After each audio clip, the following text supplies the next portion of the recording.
Greetings, how is everyone today? I'm going to try to zoom in and hope this focuses. This is Herbalism 101. I wanted to talk with you guys today about, hopefully this is working out. My camera is a little funky side. So, welcome. First of all, I want to give you a little bit of my background. I do think that is so important. I was raised on a farm, basically on a farm. I grew up very close to my grandmother's and grandfather's, my maternal grandmother and grandfather's farm. And also my father's mother had a small farm or a really ancient house just down the road. So I grew up between these people. So my maternal grandparents and my paternal grandmother because my paternal grandfather had passed before I was born. So both my grandmothers took me for walks in the woods, and they introduced me to plants. And that was my beginning and my first love of plants. They showed me quite a bit, and that was how my love was born. My father was a pharmacist, and so medicine, and my mother was a nurse, and so medicine was in my family, and it was something I was interested in. Long time ago, I didn't mind taking pharmaceuticals, but then I got very ill. And before I go further, I must state this. Herbalism does not diagnose, treat, or cure diseases. This is for educational purposes only. You, just like the food you put in your mouth, the herbs that you put in your mouth, that is your responsibility. Okay. Before I go further, so there was a medication I took, and I got very ill, and I said there had to be a better way. And that began my quest to learn all about herbs. And so I put out the intention that I wanted to learn about herbs. And I found myself, after several months, I found myself in Western Massachusetts, working at Wise Way Herbals. You can look it up online. She's still going. She has a website. And I also met Susan Weed, did a workshop with her. I also took a course with Blazing Star Herbal School. It was a month course for a year in therapeutic herbalism. So I have studied with quite a few people that are pros in their field. Miriam Massaro is the owner of Wise Way Herbals, and my job there is considered that I worked there, but it was also considered a working apprenticeship. So now, on to Herbalism 101. I'm going to have to do this in segments. My camera only likes to go for about a half hour, and I think that's good for me too. So one of the first books I would recommend is Botany in a Day by Thomas J. E. Pals. And I will put some links below in the captions to this. This book is good for North America. It has a lot of herbs. It was based in Montana, so I will go over this book because this will be what I will be teaching you with today. So that's one book you will, if you are want to be a serious student of herbalism, I would definitely start with this book. The second book I want to mention, and even if you only have a passing interest in herbalism, get this book, Invasive Plant Medicine, the Ecological Benefits and Healing Abilities of Invasives. And I would even say, if you're not into herbs, but you are into Mother Earth and you love this planet and you want to make sure our planet is healthy, read this book. It is written in such a great way. It's such a beautiful way. It is well worth it. He also has, the book also has colored pictures.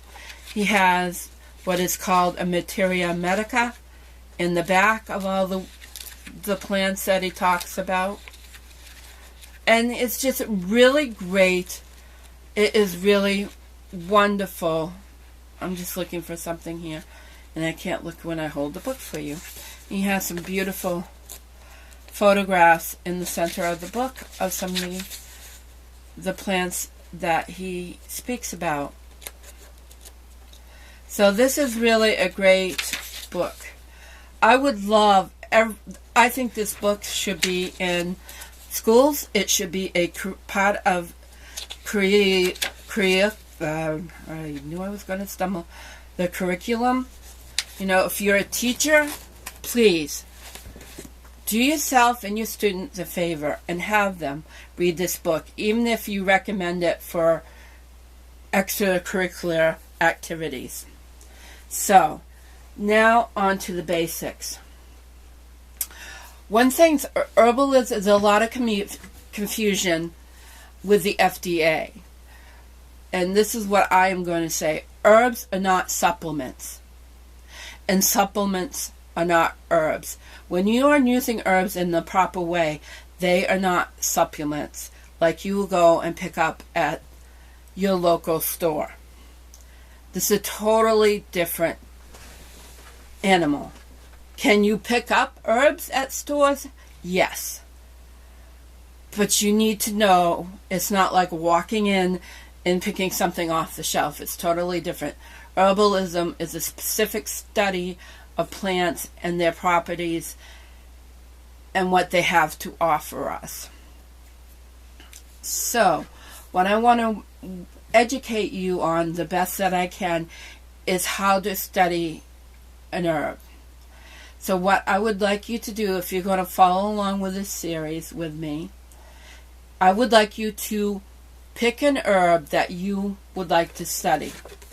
And I do have an herb meditation that perhaps I will try to record. I don't think I have the best speaking voice for a meditation, but perhaps that will be the next segment.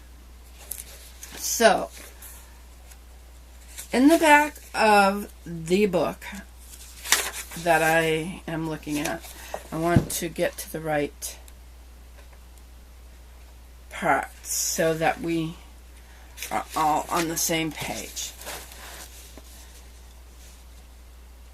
We have listed the properties of plants. And this is really something to know about,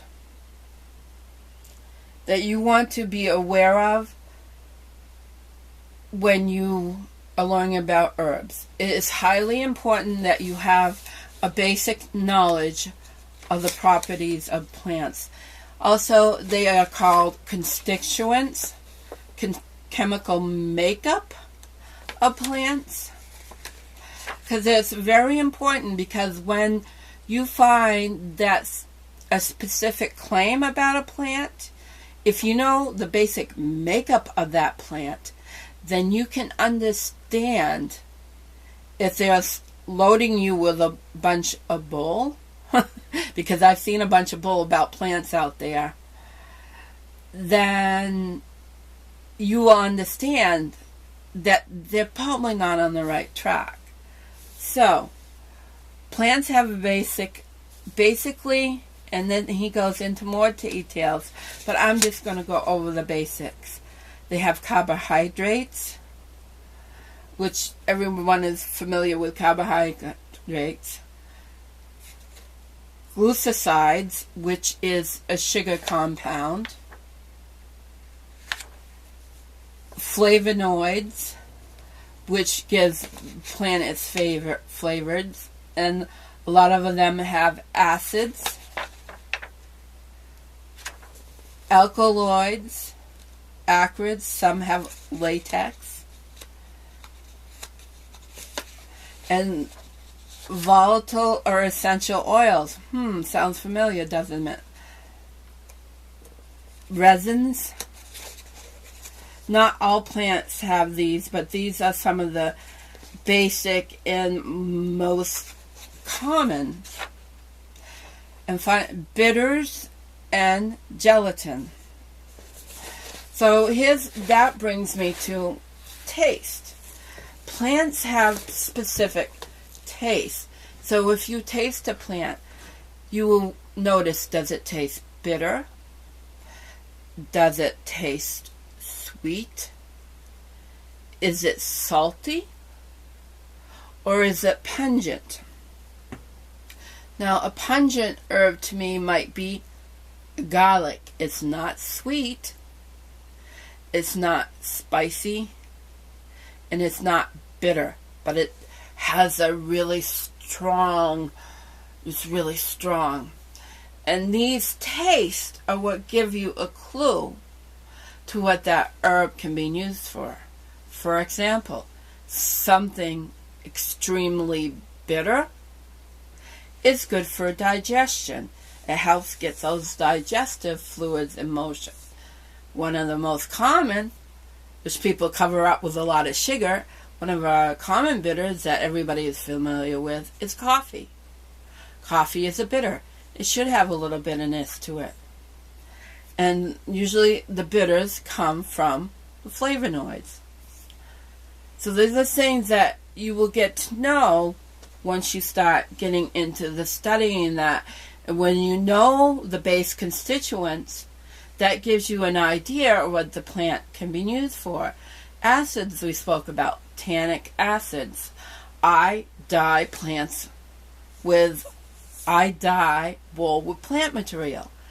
And knowing that a plant contains tannic acid, then I know that plant is good as a dye plant. Whether somebody's used it before or not, I know if that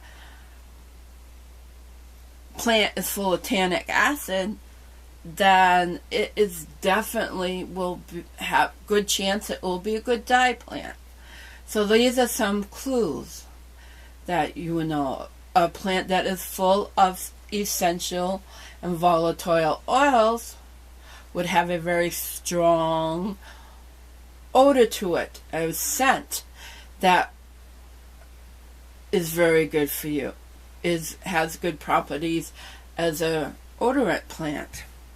And that will lead me into one of my pet peeves. So I'm going to talk about a specific plant to give examples. And this specific plant, and I should look it up to see if we have it here in this book. So bear with me while I'm talking and looking through this book. The specific plant I'm talking about is Meadowsweet. Now, Meadowsweet is good for all around pain and discomfort. I'm trying to think of what... Oh, yes, I know what it is now.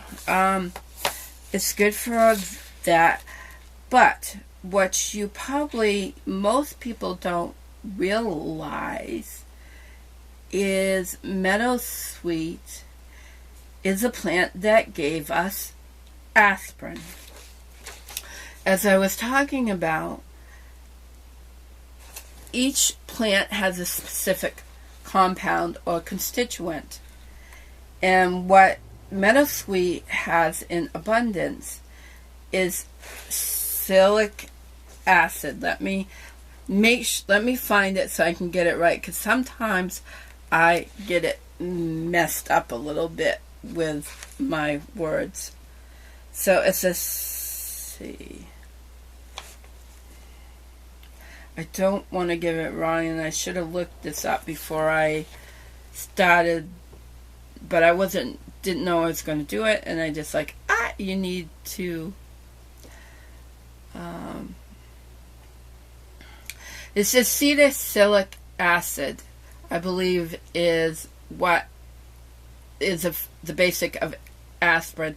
And I will look this up and I will put it on the screen if need be. Okay, so we have acetylsalicylic acid is aspirin. That is what aspirin is. Aspirin is made of, and it's what they did, they extracted the specific constituent of the acid to make aspirin. Now, because of this, aspirin, as everybody knows, this is not rocket science, aspirin is very hard salicylic acid. As you know, it is very difficult on the stomach. Okay, so it can really give people a lot of stomach problems. Now, when you take the whole herb of Meadowsweet, if you made a tea with the Meadowsweet and you drank it, not only would it taste good, the Meadowsweet together as one plant has all the carbohydrates, the glucosides, the acids, the flavonoids, the alkaloids. It has everything in it, so it soothes the stomach. It's very soothing to the stomach, so the body can handle this without the stomach upset of taking aspirin. So that's one thing. So I want to go into one of my pet peeves and one of my concerns. So basically, when you start pulling apart your different constituents, your different chemical makeups of the plant, you start making a pharmaceutical. Another plant that everybody loves to grow in their garden is Foxglove, and I know that is in here. Foxglove, ready for this, is called digitalis. Now, anybody that's in the medical field knows that digitalis is also the name of a heart drug that is given to people who have heart complications. It's one of the go-to, or it used to be. It used to be, oh, they give me the wrong book. So, that was not it. Okay, I'm looking for the Foxglove. So, and I look it up and it's not where I thought it would be. So Foxglove, so what they took is they took the digitalis, or that type of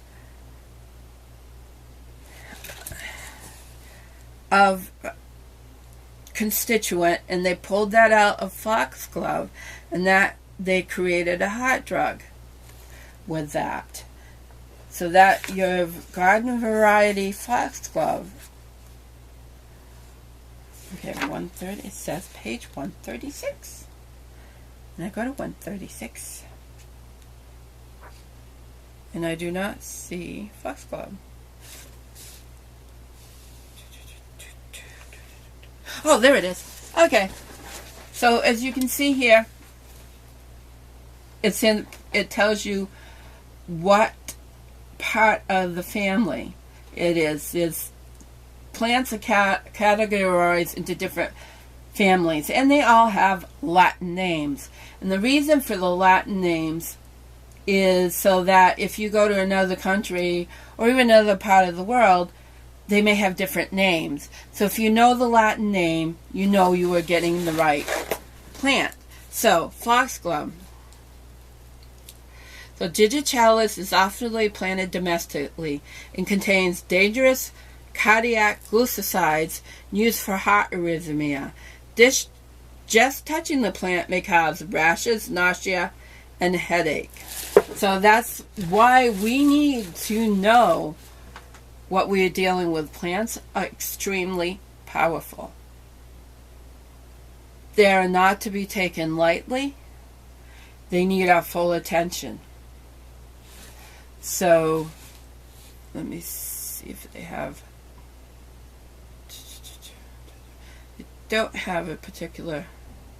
But it lists all the other species of the rattleweed family that Foxglove is part of. And I'll just give you Indian paintbrush, eyebright, cowweed, all clover, looseweed or elephant head, rattleweed, kittentail, speedwell, and brook lime.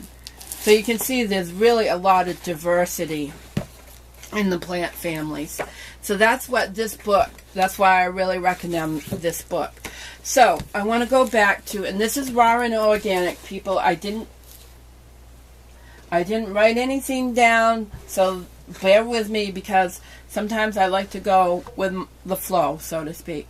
So I want to talk about, so I was talking about the constituents, and I told you about digitalis, and I told you about salicylic or acetylsalicylic acid once it's in aspirin form. So these are constituents. When we talked briefly about the carbohydrates, the glucosides, and all those. And one of them is a volatile or essential oil. And so once you start pulling those constituents out, in fact, what you are doing is making a pharmaceutical. Because you have standardized it, and you have isolated that compound from the plant material. So what do you think a volatile oil or essential oil is? You have pulled the essential oil from the plant material. You have separated it from the rest of the plant, and you have